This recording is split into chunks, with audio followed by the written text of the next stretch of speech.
This video is part 2 for the tier list series for this patch. This is the competitive tier list video. If you guys want to see the solo queue tier list video, it's going to be down in the description below. You guys can go check it out there. If you like this kind of content, don't forget to like, comment, and subscribe. Help with the algorithm, help me out, be a homie, you know. If you guys want to see my stream, see me do stuff live, that'll also be down in the description below. Today's video is sponsored by G Fuel. The link and code are going to be down in the description below. You guys can get a discount. Please show them some love. It's my first sponsor in esports, so it means a lot to me if you guys do. With that said, enjoy the video. Venusaur, strong throughout the whole game, scales extremely well, counters dive comps pretty hard. So part of the problem with this competitive tier list is going to be a lot of these characters kind of like rock, paper, scissors each other. Like a character like Zera would hard shit on... Actually, Zera kind of hard shits on a lot of things. But like, Venu does extremely well into tanky characters that want to run into you, but if he has to run into you, then he's not doing as well, but he's still doing pretty good. If you can try and like kite him out, he's going to be much worse of a character than if you're being forced to go into him and he can just like Giga Drain, run back, and kite you with Petal Dance instead of you kiting him and him being very predictable. Alright, Gengar, invade this character, make him cry. You have buddy barriers, this guy will just die. He's not going to do anything at the zap fight. Mime. So Mime's pretty good. I guess Mime's A tier. So if I think about it, I think I'd rather have a Wiggly than a Mime. The only problem with Wiggly is Mime can ult twice before Wiggly can ult once. And then I think once Mime hits 4, his early game is much better. But technically, you could probably deny Mime 4 with your early game on Wiggly. No, Mime can realistically get 4. I think Mime's A tier. Snorlax. I think Snorlax is pretty garbage right now, actually. I think Snorlax belongs in C tier. He's like, okay. But like, Mime and Wiggly both counter him. No, I'll put him in B tier. Mime and Wiggly both counter him, but I mean, the only time Snorlax would really have a use is if there's a team comp that has really garbage early game and they need someone who secures really well. Obviously, Snorlax does really well super early in lane, and his level 6 power spike is pretty strong, but after that, it feels like he kind of just falls off. I don't really care too much about Snorlax. I'll full heal run through him, flash over his shit, I'll ignore him, I'll just shred him, I don't know. Fuck Snorlax. I can just like walk past him, I guess. Like if I'm playing Venu, I see a Snorlax, free fodder. If I see a Wiggly, I think I'm going to get perma-CC'd. If you charmed up the ass, not going to be able to do anything. He's going to ult. His team's going to be useful. Unstoppable. Run at me. Gardevoir. Garbage. Absol. Also garbage. I guess I should probably explain a little bit. So Gardevoir, obviously, late S Evo. If you do Evo, it doesn't do anything. Wigglytuff ults your ult. Their whole team walks out of your ult, so you don't have an ult. Just trade it for Wiggly's ult. You're a carry. Your late game doesn't justify how shit your early game is, especially when you'll just get run down by characters like Zero or Talonflame anyway. Garbage. No self-peel, no nothing, just die. It's an ult F4 angle. Garchomp. Garchomp is okay. He does theoretically have some utility. He'll never see play. I guess he should be put in D tier. As Garchomp exists right now, unless like Lucario gets slightly nerfed or something, Garchomp won't see play. So Garchomp actually does well in the early stages of the lane against Lucario, but once B's hit, that's when Lucario starts to beat Garchomp, and then he pretty much beats him for the rest of the game. Well, it doesn't technically beat him for the rest of the game, but beats him for the rest of the relevant game, I should say. More useful to Dreadnought, more useful to Rotom, pretty much more useful. Even like the Zap fights, he's probably going to be more useful just because everyone will kite out the Garchomp. There's no character in the meta right now that's really vulnerable to Garchomp. Lucario, I mean, there's not a single person that won't put Lucario on S, so I'm just not going to explain that one. Crustle, I don't know if I want to put him in D or C. So I don't know where Crustle would ever fit in a team comp, so I'm going to put him at D as unplayable. If I try to think about it, like, would I run Crustle as a defender? No. Would I run him as an attacker? No. Or not an attacker. Top laner? No. You're not running him as a jungler. There's just nowhere for Crustle to go. He doesn't do anything. Or doesn't do enough, I guess. It doesn't make sense for you to play Crustle when Greninja exists. It's like, Crustle got power crept in a way. Greninja. So I actually think Greninja is slightly slept on. I think Greninja is a pretty solid character. He has just like generally good matchups into like every character. He can play every single mode. Plugs into like a lot of team comps very well. He's pretty solid early game. He can go aggressive. He can play defensive. Just a very solid character. Talon, oof, B or A tier. So I think when people make tier lists, they try to like separate the tiers too much. I think a character is like on a pretty even playing field with another character. I'm just gonna put it in the same tier. That's what a tier means. So I think Talon's pretty good. I think, let's see.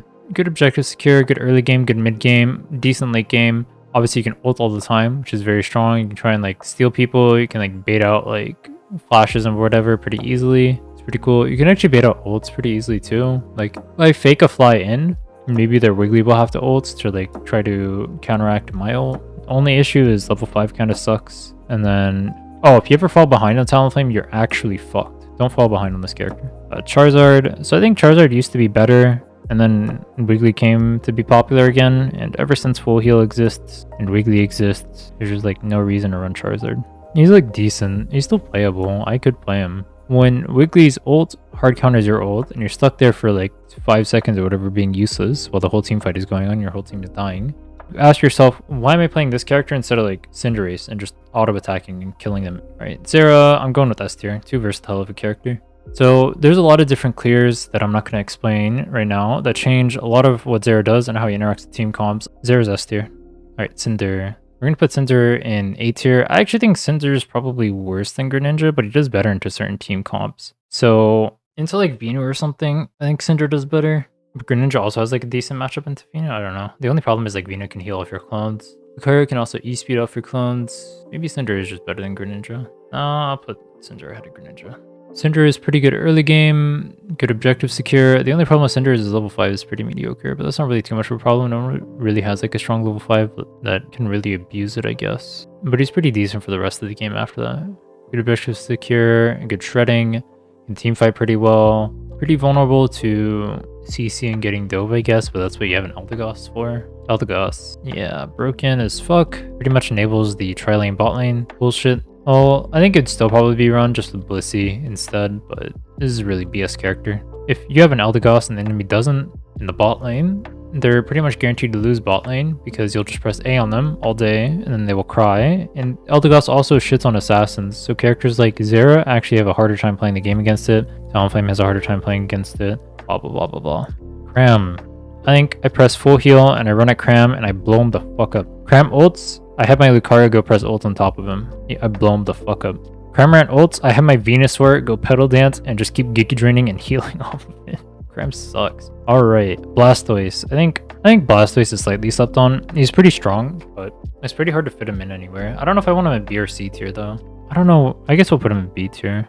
I think Blastoise has been slept on for a really long time. Ever since the Rapid Spin nerf, I think people just like wanted him not to exist because his playstyle is really boring, which is justifiable. I mean, we had like an entire month of Blastoise reign, and so wanting to move on past that is fine. But he got nerfed like twice after that for a reason. I think he's a pretty good character. Always has been. Pikachu. So I'm not sure which of Venusaur or Pikachu are better. They're probably the two best attackers. Pikachu obviously has a better early game. Pikachu has a lot more range. Pikachu can like poke at the carries and stuff. Issue with Pikachu is really long cooldowns and maybe not enough damage in the late game. If you counter ult his moves, you can like eat the entire thing with Buddy Bear. They're extremely telegraphed, and then you can just run him down. But he is weirdly like hard to kill with his ult.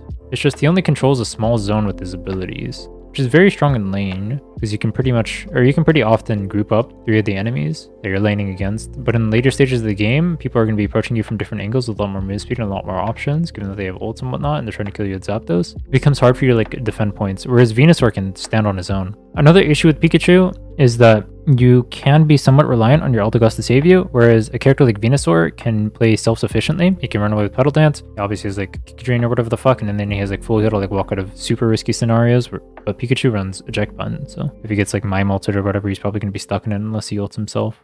And then if you ult yourself, then you're blowing any chance you have to escape later on, and that's a worthwhile trade for the mime. I still think Pikachu's really good though. Very strong early game bully, very good for like the first 2 Dreadnoughts, and not bad at the zap fight. It's just you're relying on the snowball. If you fall behind with the Pikachu, a bad time unless you can sneak burst their jungler or something. Because you're never going to be able to one-shot their Venusaur. But you can like one-shot Greninja. Like if you catch out a Greninja with a Thunderbolt, you can Thunder and then ult and then one-shot him before he can move or like use his ult or something. So that's something interesting. I guess Electric is super effective against water after all. Nighttails. So originally when Nighttails got buffed and I started playing it, I thought it was really good. But then once I realized that there's pretty much no reason for me to play, or after playing it for a while, I realized that there's pretty much no reason for me to play this over playing Pikachu. Nighttails has slightly better early game than Pikachu. It'll probably win lane more easily, but her scaling is much worse. So she has much less range. You're forced to go, or she needs you to go into her. She can never go into you. She's extremely vulnerable to like full heal and whatever, and then she can't peel herself very well because her ult makes her stationary, whereas Pikachu moves during her ult. So she can't poke like Pikachu can, less mobile in the late game, so more easy to be burst and run down, vulnerable to full heal. And like Wiggly, obviously. And her ult kind of just sucks in general. So I think Nighttails honestly might even be C tier. Yeah, I'm gonna put her in C tier. I'll put her in B tier because the Mamo Ninetales bot lane bullshit can be kind of annoying for like cheese ones and stuff. I'll put her in B tier. Wiggly, bullshit character. Fuck this dumb bitch. I'm half tempted to put her in S. I hate this stupid fucking character. Q-Charm is so fucking broken. Just think about how broken it was when literally every character in the game could get hit by it. It's still fucking broken. It even had a lesser cooldown back then, I think. Does too much fucking damage, too much fucking CC, too much fucking annoyingness. Her ult is complete bullshit. Counters like half the characters in this game. Counters Mime, counters Charizard, counters Snorlax, counters Blastoise, counters Ninetales, counters Pikachu, counters Talonflame, counters Zera, counters Gengar, counters Gardevoir, counters Absol, counters Cramorant, counters Machamp, counters Mamo, counters Decidueye. Fuck this stupid bitch. I hate you. I actually hate you. You stupid fucking... Remove this character from the game. I hate this stupid pink blob motherfucker. Sobro. I think Sobro is somewhat slept on. I think he has potential. So the reason why I think Sobro has potential is he can just fall behind and then press ult on their carry and you guys can blow him the fuck up like an assassin comp. And then if you abuse things like catch-up EXP or like the fact that they're gonna have like a 30-year death timer and then you just go do Zapdos right afterward, that sounds like Freelo, right? I think Sobro is underdeveloped or under-researched. That's the word I'm looking for. People should look more into Sobro. Machamp. I don't know if I want to put Machamp in B or C tier. So, alright, I'm going to put him in C tier, but only for one reason. This stupid pink bitch exists. Fuck this dumb whore. I actually hate this stupid fucking character. Alright, this character hard fucks Machamp, hard fucks Charizard. Two characters I'm trying to make viable right now. Alright? I can't fucking play these characters because this stupid pink bitch exists. I hate this stupid motherfucker. Anyone who plays this character needs to uninstall this fucking game. Okay? Okay, besides the point. Machamp can't play the fucking game against Wiggly because you ult and then she ults and then you don't get an ult anymore. So that's the entire point of the character removed from the game. Machamp wants to one-shot you with his ult. He doesn't get to fucking do that because this stupid fucking pink bitch exists and ruins everything. And Full Heal exists too and ruins everything. And Machamp is over here crying. It's like, why the fuck am I over here lifting 10 hours a day, getting swole as fuck, bodybuilder as body, eating 10,000 calories of nothing but broccoli and chicken or whatever. And this stupid little sit on the couch pink bean bitch gets to just ignore me completely, gets to do nothing with their fucking life and still beat me anyway. Actually, bullshit. You guys ever watch like anime or whatever, and then you have like this stupid MC that's literally done like nothing in their fucking life, and they're just like overpowered as fuck for no reason, and then you have like the Chad over here who like works out hella hard and wants to be like one of the knights or whatever, but he can't do it, despite the fact that he works out 10,000 hours a day, and then he watches this thing just be better than him at every single point. That's Machamp. Machamp's sitting over here, sad jerking himself off with all 4 of his arms because his dick is that big. But it doesn't matter because the stupid little pink blob motherfucker ruins his life. Fuck Wiggly. Fuck everyone who plays Wiggly. Besides the point, Dynamic Punch is the way to go. If you go submission, you're a griefer and you suck at this game. Blissey. I think Blissey's also pretty under-researched. Maybe could be A tier. So Blissey can counter assassins pretty well. I mean, the only issue is that you kind of get railed in the 113 lane, but maybe there are ways to make getting railed in the 113 lane work, or maybe you can run it with like a Snorlax or something. I don't know. I think people haven't really explored how to beat 113 too much, and they just like copy what they do because they're too lazy to try and innovate anything, or like specifically like countering the characters that are run down there. Like there's probably a way to beat Eldegoss if I think about it, but as it stands, no one's even bothering trying. Memo. So I mentioned it earlier, Memo can combo well with like Ninetales to be hyper aggressive early game. This is part of what I mean actually. You can just be like hyper aggressive early game and fuck them up and like knock them out of the game. This was technically better back before the Dreadnought changes, because you would guarantee the first Dreadnought by having Mamo on your team and just hard shitting on bot lane if you play it properly. And then you get a lot more of a snowball because Dreadnought was way more broken. But now after the changes, I don't think Mamo's as good as he used to be. Which is, I mean, slightly weird. He just doesn't scale well enough. If Mamo had slightly better scaling, he'd be a really good character. But it's like he stomps early game. So his early game is pretty risky in the first place. You have to play aggressively. And if you don't play aggressively, then you're fucked. But then even playing aggressively, you don't get rewarded for it because you can't do anything with it. Also, this stupid bitch counters him again. Fuck this stupid whore. Fuck everyone who plays it. Fuck Wiggly's garbage. Sylveon. So out of everyone on this tier list, I think Sylveon is the one I'm not sure of. I don't know if Sylveon goes in B or A tier.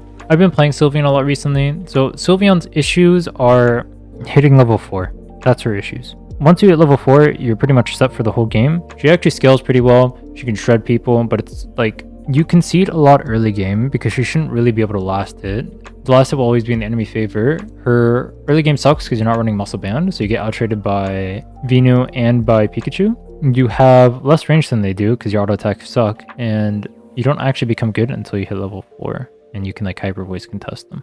I don't know if it goes in A or B tier. I'm gonna put it in like bottom of A tier for now. I'm gonna experiment more with it. I don't know. Let's see, Greedent. Greedent might be A tier still. I don't know. It's hard to say. I'm at top of B. So, issue with Greedent, he's like a good character. I don't know. He's really fucking annoying to deal with. You can do a lot of things. You can go play Backdoor Simulator. You can go shred your whole team at Dreadnought. He's slightly easier to just ignore than he used to be. Obviously, that because he does less damage and you can't spam balls for as much, blah, blah, blah, blah, blah. I don't know about Greedent. I guess Greedent I also don't know about. I'll put Greedent, I don't know. I don't know. That's better. Decidueye. So I think Decidueye is good, but his biggest issue is you play Zera into him or you play Talon into him and you run him and he dies and you laugh. If this guy does not have his Eldegoss gobbling his fucking knob 24/7, he dies instantly. Decidueye literally has 0 peel. He should never win an early game. That should never happen. So he should never be 9 before Dreadnought unless you fucked up really hard, meaning that he won't have his ult. If you're playing Zera into him, then you just kill him, just run his dumbass down, and there's nothing you can do about it. Playing Talon, run his dumbass down, there's nothing you can do about it. It forces your Eldegoss to sit on him instead of being able to play flexibly, so it makes your Eldegoss more predictable in what he's going to do. It makes your attacker weaker by default because your Eldegoss is doing that. He's a good character though. He shreds objectives really well. He can destroy in team fights assuming you peel well. It's just kind of hard to pull off, I guess. Like, I don't see a reason to like go for this and try to pull this off when Cinder exists. Is a lot more self-sufficient. Can pretty much do the same thing. Doesn't need as much time to get ramped up or whatever. It's a lot less conditional. Has objective secure. Has much more easier to work around ult. Yeah, I guess that's where I'm at right now. If you made it this far in the video, you probably like this kind of content. Like, comment, subscribe. Help me out. Get this content to reach out to more people. My stream is down in the description below if you want to see more content from me, and I'll see you guys next time.